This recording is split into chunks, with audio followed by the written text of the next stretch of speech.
Peace talks, unexploded Russian airliner, and NATO-Trident Juncture.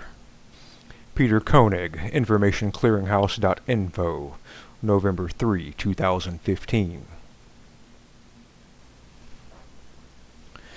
Washington has been quite successful in its wicked embrace of Syria over the last few weeks. Just imagine Kerry, in a propaganda-painted gesture of goodwill, forges the Vienna Peace Conference this past Friday, 30 October. The results are inconclusive, but on to more talks in Geneva. No longer Assad must go, but rather the concession that Assad is going to be part of any transitional governing body. Why a foreign-imposed transition? Transition seems to become a propaganda-indoctrinated fait accompli. Then suddenly, like changing the subject and the world's attention, a Russian airliner exploding in the air over the Egyptian Sinai Peninsula, and Erdogan making a stunning, unexpected election comeback, and the NATO live exercise from 21 October to 6 November in full swing, while all the way Russia is confirming and enhancing its dominance in the war against terror in Syria and, soon in Iraq too, ISIS/Daesh, and against all the CIA NATO-trained, funded, and armed good boys, the so-called moderates, meaning rebels that have no teeth, is what the mainstream media would like the MSM audience to believe. An entire kaleidoscope of events is seemingly coincidentally happening all at the same time. It could also be many tentacles of the world dictator put in action at once. Let's be sure that we all understand one point clearly. As long as Washington is alive, meaning economically still kicking, heavily breathing but still ticking, as long as this is the case, the command center of corporate and military operations, Washington Pentagon, will not let go of Syria, Iran, Iraq, and the rest of the larger Middle East and North Africa. In short, the MENA area. It is part of the Zionists' think tank, designed PNAC, planned for a new American century, that have put themselves in charge of deciding U.S. foreign policy, something they have been doing at least since World War II, and that unobstructedly, and thanks to generous APAC flows of money to the U.S. Congress, continues relentlessly. This has been said before, but it cannot be repeated enough for peoples at large around the globe to understand that nothing short of self-destruction can stop the monster-killing machine, an amalgam of huge globalized corporate, financial, and military interests seemingly directed by Zionist Washington from advancing to full-spectrum dominance, meaning a one-world order, to dictate over humanity, controlling all the world's natural resources, energy, food, populations, who shall live and who shall die.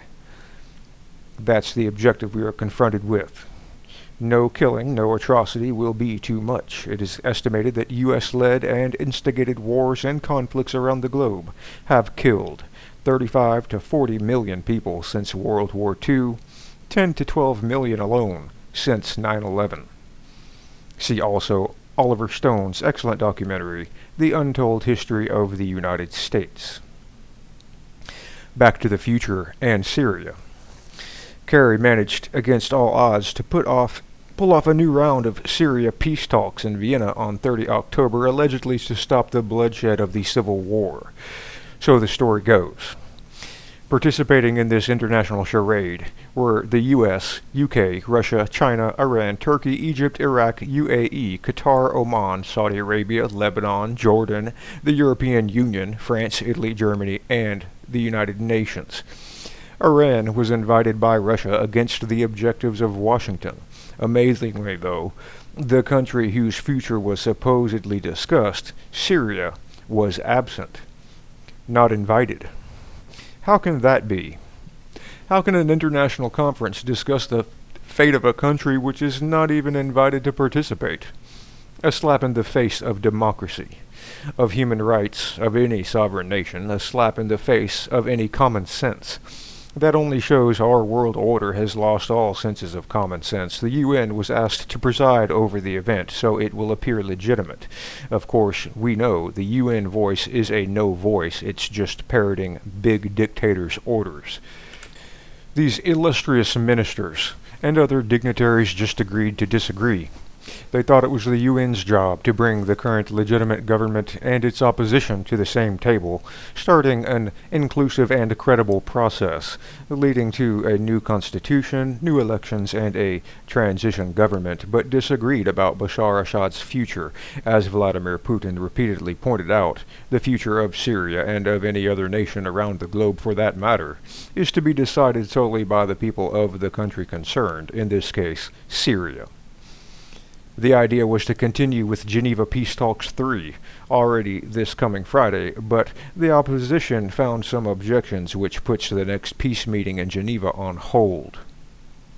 Why this farce at all? Washington hopes for a ceasefire as an interim solution, making the Russian stop fighting so that the master, NATO, and their puppets may regroup and think up new strategies, and of course so that ISIL, Daesh et al. Can breathe a breath of fresh air and be resupplied. Russia will not buy it. The peace talks may drag on for years, but as they did with Iran for the nuclear talks, on a made-believe nuclear threat that never was. The result for Syria may become a shabby agreement that can be broken at any time at the whim and will of the U.S. global dictatorship. Why would President Assad agree with some conclusions reached in his absence? And why should he be forced to hold new elections when he was re-elected just 16 months ago with a resounding majority? At the same time, NATO's Trident Juncture 2015 exercise is going on. It started officially on 19 October in NATO's Trapani Air Base in Sicily, is being hosted by Italy, Spain, and Portugal. One wonders why the countries that have most suffered from the Western-imposed EU economic crisis and the ensuing debt burden were sponsoring this event of aggression against Russia. Was it voluntary, a sign of gracious submission in the hopes of perhaps some future goodwill with debt relief, or was it coercion? Trident Juncture is looking very much like a Cold War II scenario covering the Mediterranean and Black Seas, making Russia the target of the exercise. It is the largest and most ambitious of its kind in over a decade, with 36,000 troops, more than 140 aircraft, and 60 ships from over 30 nations. The NATO nations will be joined by such faraway places like Australia, but also Austria, Bosnia, and Herzegovina, Finland, Macedonia, Sweden, and even Ukraine. To intimidate and provoking Russia, Russia will not be intimidated nor provoked. The West should have taken its lesson, observing the diplomatic calmness with which Putin handled the US-EU NATO instigated Ukraine fiasco. Despite Russia's headways in the fight against Western-spread terrorism, Washington's objectives have not changed, putting the entire MENA region into disarray, Syria next, to resemble Libya and Iraq, all with oil and gas riches. The crux of the matter is not dominance of the region solely for oils or dominance's sake, but for economic reasons. Syria is a crucial link for pipelines to supply Europe and Southern Asia with energy from Iran, and with energy that is not to be billed in US dollars but in euros, rubles, yuans, or any other currency that participating trading partners may wish to use. Trillions of dollars now, in need and in circulation, will become superfluous. That would make more than a dent into the already vastly indebted and otherwise overburdened U.S. economy, real U.S. unemployment hovering around 22%, inflation about 10%, poverty rampant with 40 million people depending on food aid, with 50 million children going to bed hungry every night, and a U.S.-wide infrastructure crumbling beyond repair. Losing the MENA battle would mean an even faster decline into oblivion of the U.S. hegemony. It's not just oil, gas, and dominance. It's the economy, stupid, as in Bill Clinton's 1992 successful campaign strategy. Simultaneously in Turkey, Surprisingly, Erdogan's Justice and Development Party, Turkish AKP, has won in the November 1st snap elections in stunning comeback majority with 49% to the only 40% of the June 2015 votes, putting Erdogan fully in the driver's seat. He can almost do what he wants, except for changing the constitution, for which he would have needed an absolute majority to give himself even more power. But wait a minute. Can pre-election polls be that wrong? Was there no foul play? Western observers nod in consent with the election results. Do they have anything to do with the result? Does Madame Merkel's recent agreement with Mr. Erdogan, you'll get 3 billion euros, but you take all the refugees and keep your borders closed.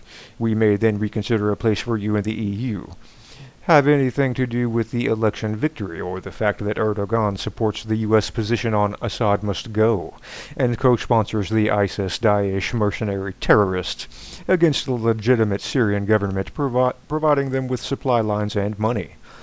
Another quasi-simultaneous event is the crash of the Russian airliner Airbus 321 on Sunday, 1 November, over the Egyptian Sinai Peninsula.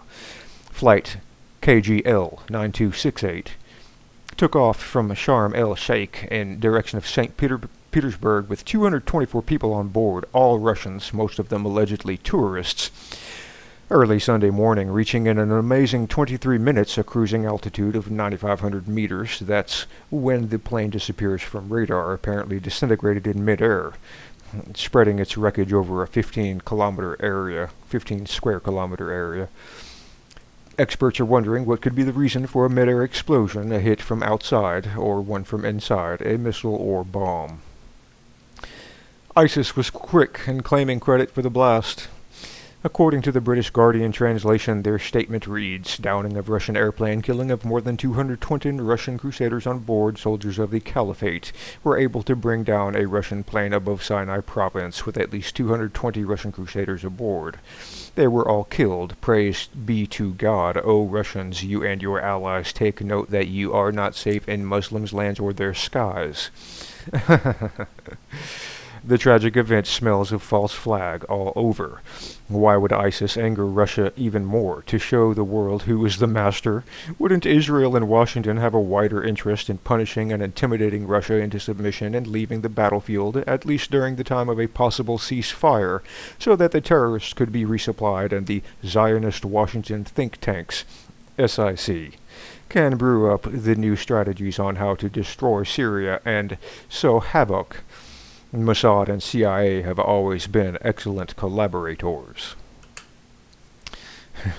Its security at Sharm el-Sheikh tight enough to prevent some hired operatives to place a bomb on board? Hard to say, but it would be a dumb and highly criminal attempt to hurt Russia into submission. On the other hand, dumb and criminal is right in the Western monster's bailiwick. Apropos, false flags. Washington's neocon think tank, SIC, because it was an oxymoron. The, quote, Washington Institute for Near East Policy bluntly suggests the use of false flag operations to achieve political goals. Why would they be shy continuing applying the same diabolical tactics to achieve their objective in Syria and ultimately over the whole MENA region and the entire world? Washington has a horrendous track record on false flags, including the Gulf of Tonkin and the Bay of Pigs, let alone 9/11.